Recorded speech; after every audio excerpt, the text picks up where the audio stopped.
সেদিন ছিল 25শে বৈশাখ, আর আমি চলে যাচ্ছিলাম স্কুলে, কারণ স্কুলে ছিল 25শে বৈশাখের অনুষ্ঠান।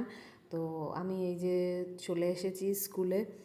অলরেডি গার্জিয়ান স্টুডেন্টসরা আসা শুরু করে দিয়েছে, আমরা টিচার্সরা তো এসেই গেছি, সব কিছু সাজানো গোছানো হয়ে গেছে।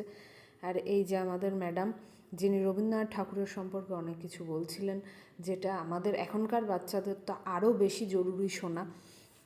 তো এই যে বাচ্চা পাখিরাও এসে গেছে, আমাদের সব গোছগাছ। তারপর নাচ, আবৃত্তি, গান, এইসবের মধ্যে দিয়ে আমাদের 25শে বৈশাখটা খুব ভালোভাবে সুন্দরভাবে কাটলো।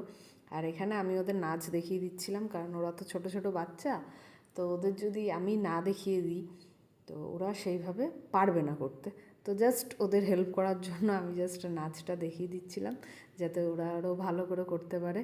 তারপর নাচ, গান, আবৃত্তি হয়ে যাওয়ার পর আমরা এবার বাড়ির দিকে রওনা দেবো।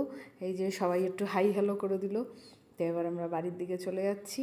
তারপর আমার এই যে পড়ানোটা কমপ্লিট করে নিলাম, এই যে রাতের পড়ানোগুলো কমপ্লিট করে নিলাম।